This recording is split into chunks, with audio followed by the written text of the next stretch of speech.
I'm Angela Sharpe, and welcome to the Daily Mix. I am so happy to be back. You know, we had that little break, but we're back, keeping you in the mix. You know, if you haven't been around in a little while, I'm going to tell you everything that's going on in and around St. Louis, basically keeping you in the mix. You know, the 89th Annual Academy Awards were Sunday. Stars hit the red carpet. Wish I could have been there to interview them. And an estimated 1.2 billion people watched the Oscars. They broadcast live from the Dolby Theater in Hollywood, which is always really cool. Now, I was not one of those 1.2 billion people who watched the Oscars, but if you followed social media, you saw what happened at the end of the Oscars. They gave away the award to the wrong Best Picture nominee, but I have a theory on that. Here's my theory, okay? So Steve Harvey is ABC. The Miss Universe is ABC. That's where he announced the wrong winner. And the Oscars were on ABC. So I think what happened was somebody did it on purpose to get social media talking, and the people like me who didn't watch would then tune back in. That's what I think happened. The 9th Annual Robert Classic French Film Festival is happening, so if you're into movies, you got to check this out.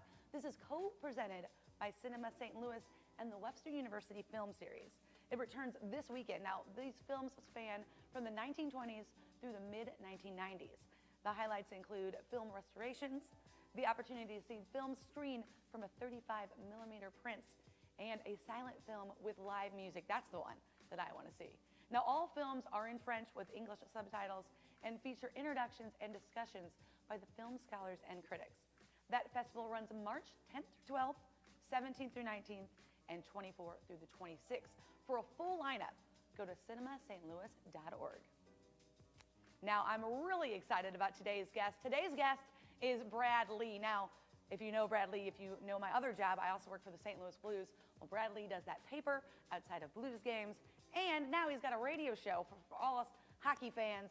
We have our very own radio show, and we became friends because he made fun of me, so I'm sure today's show is going to be great. So stay tuned for Brad Lee. And we're going to catch up on what's going on today's Daily Mix.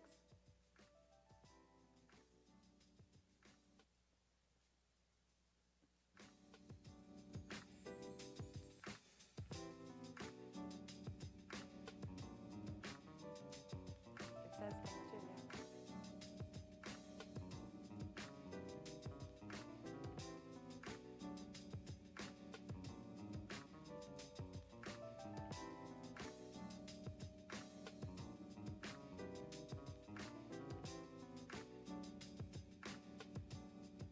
Now, the Mardi Gras parade was this Saturday. I was there. I was on the Monster Energy float, another one of my jobs, which was a ton of fun. The Bud Light Grand Parade is the Midwest's largest celebration. Now, it crews from over 100 floats throughout over 10 million strands of beads. That's right, crowds along the route love beads. And it's a huge moneymaker for St. Louis. The hotels here in St. Louis are always packed full of people from out of town and those who just don't want to drive home, coming to check out the parade and, of course, the after festivities.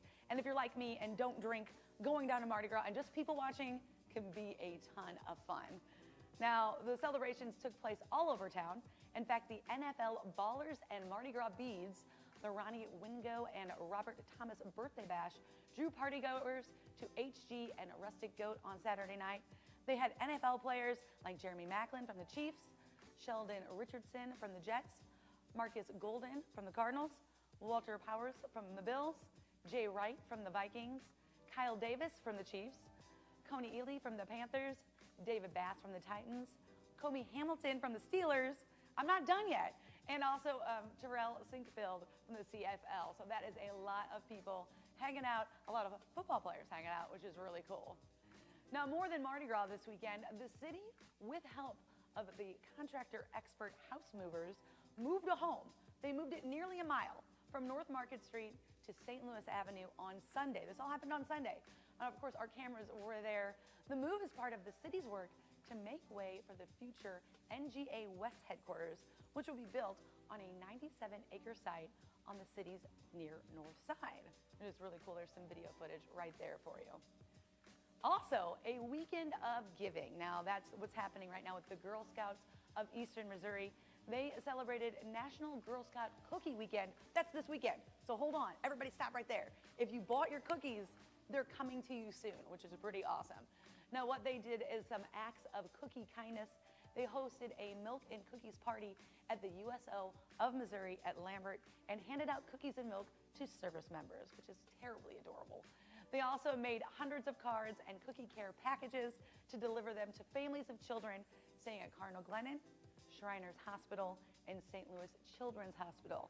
Now, of course, you can keep up with the Girl Scouts by following them on Twitter and Facebook or by visiting girlscoutem.org. Now, this is really, really cool. I told you the Girl Scouts are coming, so if you ordered your cookies like I did, the Girl Scouts are coming, so you're going to get those soon. But if you didn't order them, you can find Girl Scouts almost everywhere. They are outside of shopping centers and stores. So if you're like me and bought like 3 boxes to stay on your diet, you can't stay on your diet because they're out there selling cookies and you know you want some. So if you didn't get any, I'm sure you'll find them. St. Louis Chess Cops. Now that's Cops Helping Enhancing Student Skills has officially launched. And this is a really cool program. This program pairs area police officers with local inner city students to teach them the game of chess. So 8 local officers have become certified instructors. Now the officers will teach the fundamentals of chess, including critical thinking. Now the program, of course, is also designed to foster positive relationships between the police department and the local community. I love this program. For more information, visit stlouischessclub.org. The St. Louis Guns and Hoses recently posted their largest check ever to Backstoppers. This is awesome, and I love it. It was $653,000. Now, those are the proceeds from the 30th annual Budweiser Guns and Hoses boxing that happened this past November. That's the thing that happens the Wednesday night before Thanksgiving. It's like your kickoff to holiday weekend. You have to attend it. If you haven't attended it yet, you have to check it out. Firefighters take on police officers in the boxing ring. They even have some MMA-style fights happening, and it's a lot of fun, and of course, for a great cause. Now, this time was a record-breaking crowd with more than 18,000 people there. Now, you can find out more about Guns and Hoses at stlouisgunsandhoses.com, and of course, the Backstoppers at backstoppers.org. You can also donate there too. Now, this year's Hardees Rise and Shine for Heat Up St. Louis that's happened also hit record numbers. The Have a Heart Heat a Home project raised over $300,000 in its 17th year. Now, that happened February 10th. Now, that happened at local Hardees locations, and what they did was they offered sausage and egg biscuits for just $1 and donated the entire proceeds from the sales, plus the tips collected that day from the more than 675 volunteers that made the fundraiser a success. Now, those volunteers were a lot of local radio and TV personalities that were there collecting the tips, and then, of course, all donated back. Now, if you want to help the cause, or if you want to help anybody in need, or if you need help, you can visit heatupstlouis.org. The St. Louis Zoo celebrated Polar Bear Callie's second International Polar Bear Day this Sunday. Visitors learned about a natural history, behavior, and the habitats of polar bears through the zoo's educators and keeper chats, which are really cool. Also, they raised awareness of how our actions impact the bear's habitat and how to help. Now, if you missed the celebration, you can still learn more about polar bears by visiting stlouiszoo.org/Polar Bear Day. New life is coming to the old Municipal Courts building. Well, it's possible. A developer wants to turn the building on market into a 150-room hotel. Now, this is a $60 million proposition redevelopment that would include courtroom-themed bar, a swimming pool, and meeting spaces. A courtroom-themed bar seems kind of cool. Now, the city estimates that 50 jobs will be created.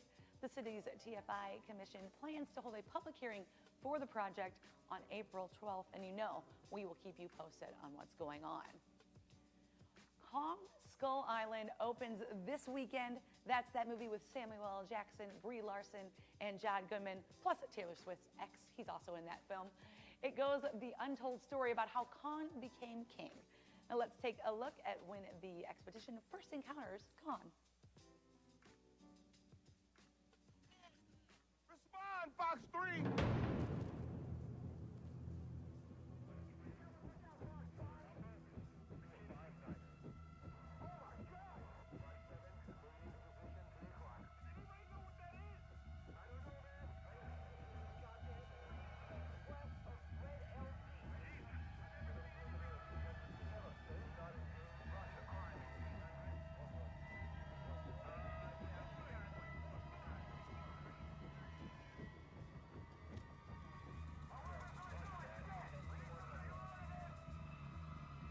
that a monkey? Somebody talk to me, man. Turn right heading 205. Fox leader to Fox group. On the perimeter. Ready gun in position. Fox leader to Fox group. Fire and... I don't know, if you're a big movie buff, you might want to check that movie out. It looks like it has a lot of action. And of course, the registration is open for the 39th annual St. Patrick's Day Parade Run. That's happening Saturday, March 11th. It starts at 9 a.m. and it's one of the largest events of its kind in the St. Louis area. More than 8,000 people participate. That's pretty cool. It's a 5-mile run through downtown and midtown St. Louis. And of course, after that is the annual St. Patrick's Day Parade.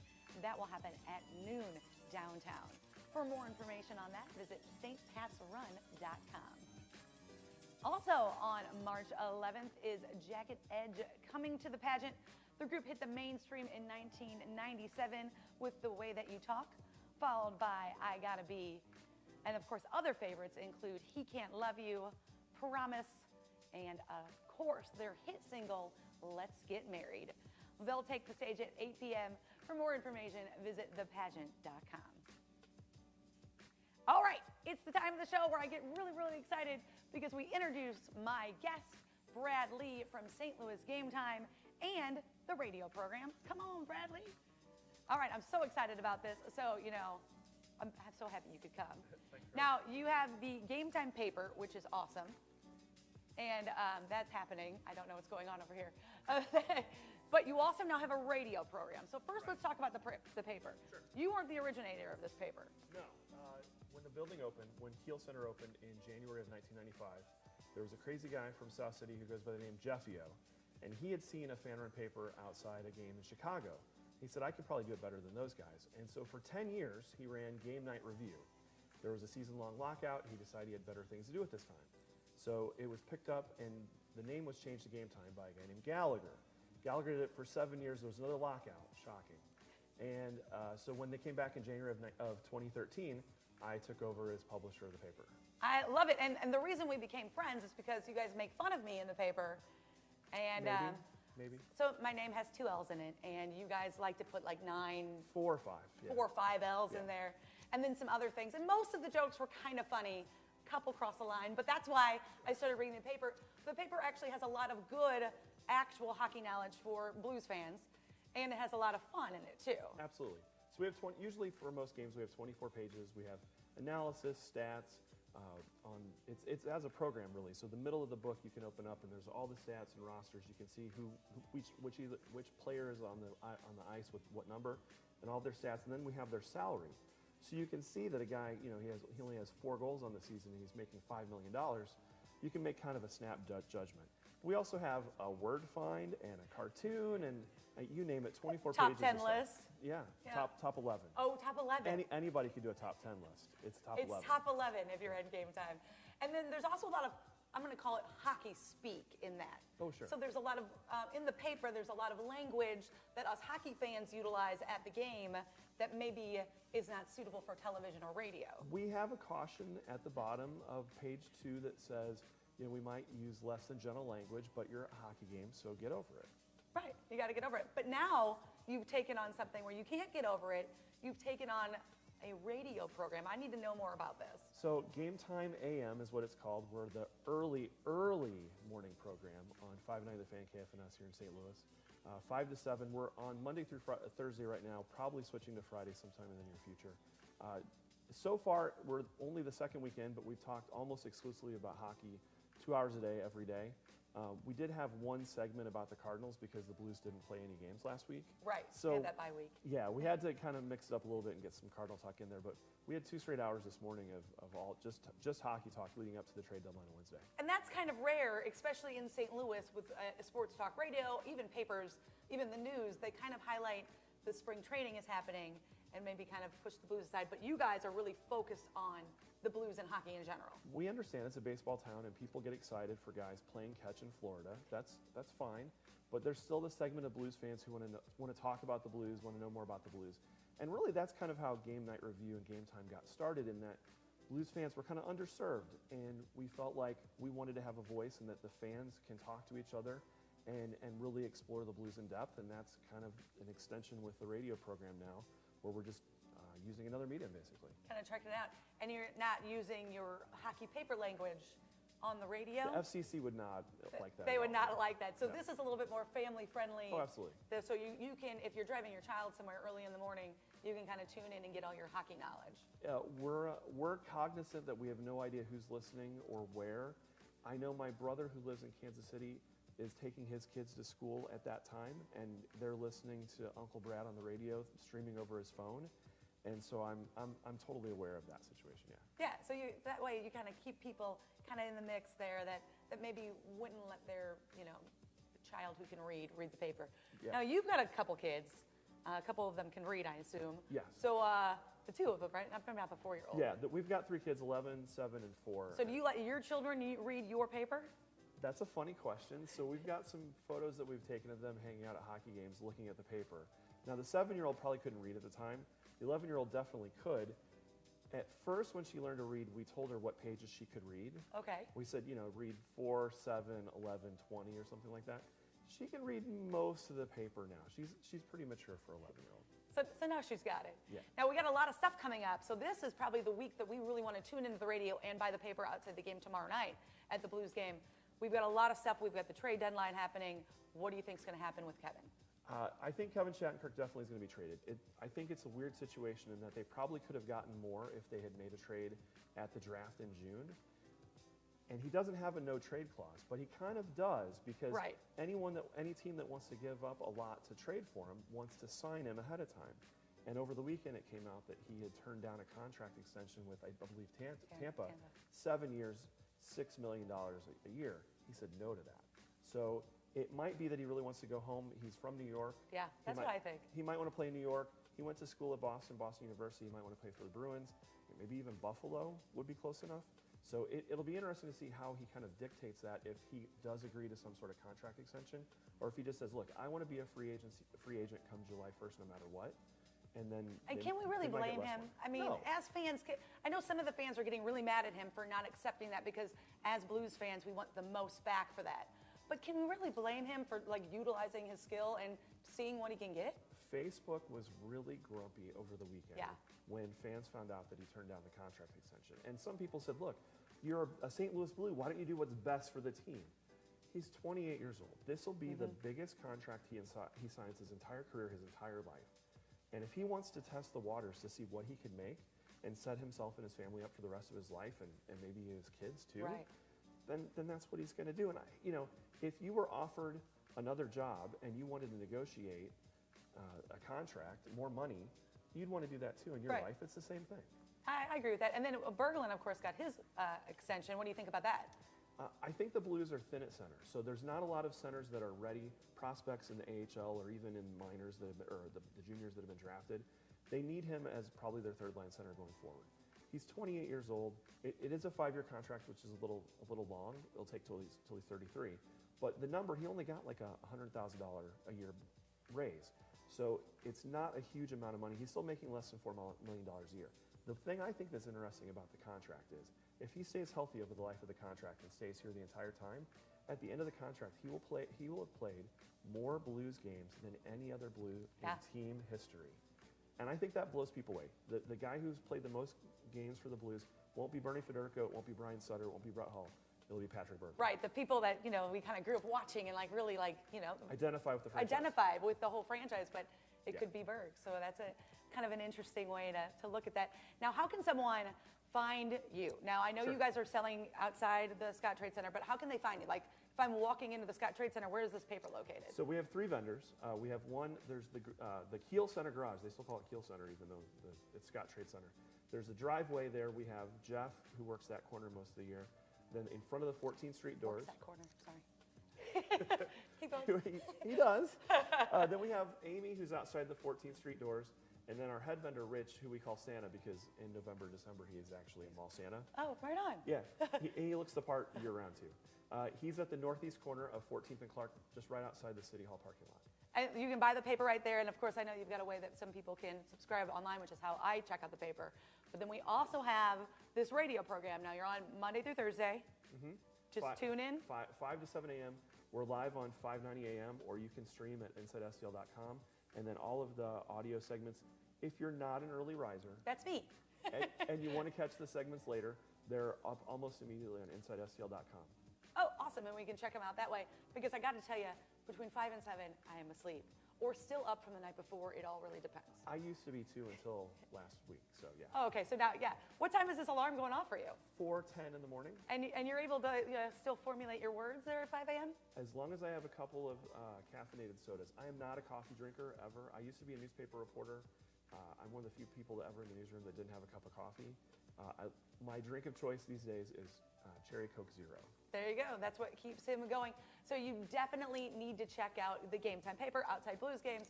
And of course, what are we calling the radio show? Game Time AM. And Game Time AM on 590. Thank you so much, Brad, for being with us. I'm so excited. It was a lot of fun. And he didn't make fun of me not once.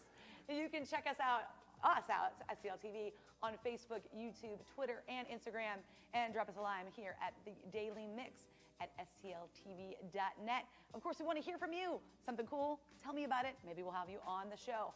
That's going to do it for the Daily Mix, but keep it right here on STL TV and Experience St. Louis.